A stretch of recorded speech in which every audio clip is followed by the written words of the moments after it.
Ever since the Snapdragon 8 CPU has burst onto the market, it has been the dominant, it has been the king for Android devices. Combine that with your Samsung Galaxy devices, and that is a match made in heaven, and you get very dominant smartphones from Samsung. But let's not forget, Samsung also makes their own chipset called Exynos, and Samsung is quite not ready to get rid of that chip just yet. As you know, Samsung in the past have shipped devices that feature either the Exynos chip or the Snapdragon chipset, depending on which region or which market you're in. And it looks like that may still continue, possibly going forward with this Samsung Galaxy S25 series. So in this video, I'm going to show you what the latest news is as regards to what Samsung is doing with the Samsung Galaxy S25 devices and the chipset, specifically the Exynos 2500. But before we dive deep into all the information, if you're new to this channel and enjoy this type of content, please do me a huge favor. Hit that subscribe button, hit that notification bell, and hit the like button if you enjoy this type of content. All right, let's dive into this information right here. All right, a new Samsung Galaxy S25 Plus benchmarks lists a surprising and worrying chipset. Now, this is an article out of TechRadar.com. So let's dive into this. Just as it was starting to look like every Samsung Galaxy S25 model would use the Snapdragon 8 Elite chipset in all regions, we are getting benchmarks for the Exynos 2500. So this latest benchmark right here comes from a leaker that posted it on X. This Geekbench listing additionally it mentions 12 gigabytes of RAM on the phone and achieved a single core score of 2358 with a multi-core score of 8211. Now, as compared to what we got from the Galaxy S24 series, this is a jump up. So in the 24, you got 2125 for your single core, and then 6571 for the multi-core. So the Snapdragon Exynos 2500 is better than your previous version, but again, that still pales in comparison when you take a look at what the Snapdragon 8 Elite chip was going to be able to offer on the Samsung Galaxy devices. Now, we've gotten a couple benchmarks from those in the past. So let's take a look at this one right here. So a recent Galaxy S25 Plus benchmark with the 8 Elite chipset in there achieved 3160 single core result and 9941 multi-core result. So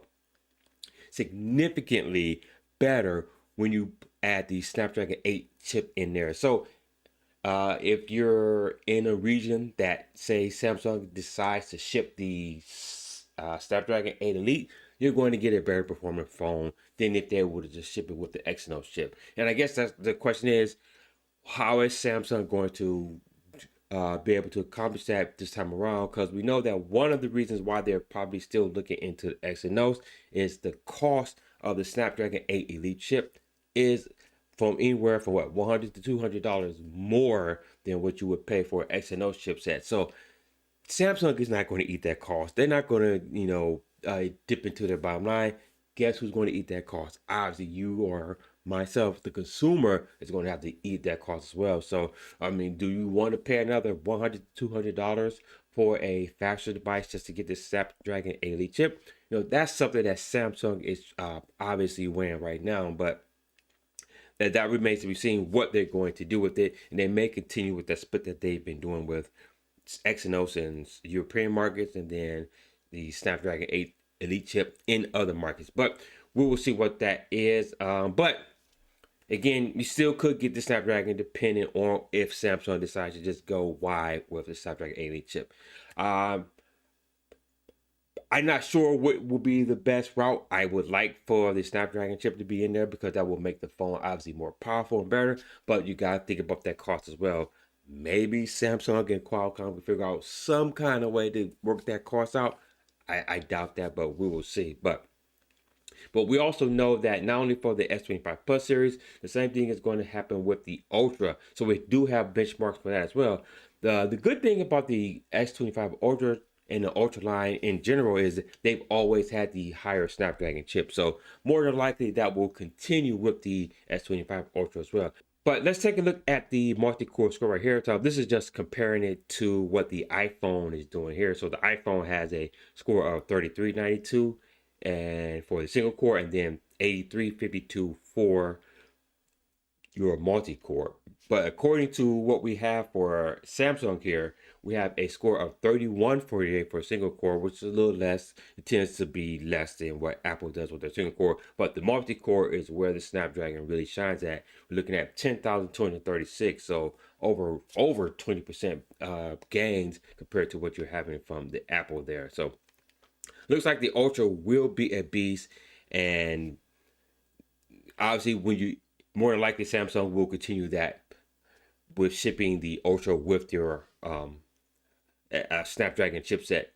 Plus, an earlier Samsung Galaxy S25 Ultra benchmark recorded lower, but still impressively high scores of 3,011 for single core and 9,706. So it looks like they are getting more efficiency, more gains from that chipset, because this is the more recent one compared to the earlier one. So maybe that will continue. So somewhere in that range between 9,700 and 10,000. Again, that's still going to give you a better multi-core score compared to your iPhone Pro. So hopefully, again, this will be in the Ultra more than likely, but the question is going to come down to what are they going to do with that Plus line of series. Hopefully, I would like to see Samsung just make a decision and stick with it. We will see in a couple months once we get unpacked, which is over just a month away from right now. But we'll be waiting anxiously to see what Samsung is going to do with that. But let me know what you guys think about that down in the comment section. Are you willing to fork over another $100 to $200 just to get a Plus or Ultra with the Snapdragon chipset in there? Or are you willing to sacrifice performance for a cheaper price? Let me know down in the comment section. Definitely be willing to check that out. Once again, thank you guys for taking the time out to watch this video. Again, if you're new to this channel and enjoy staying up to date with the latest content, this is the channel for you. Do me a huge favor. Hit that subscribe button. Hit that notification bell. Hit that like button. Chances are, if you enjoy this type of content, you have friends or family that enjoy this type of content as well. So make sure you share that with them. Also, if you want to stay up to date with the latest tech news, head over to sounds30.com, where I curate and aggregate tech news from around the web, covering Apple, Samsung, Google, Android, computing, and even more general tech news, all at the website sounds30.com. And for even more tech news in video form, check out one of these two videos right here. Until next video, guys, stay nerdy.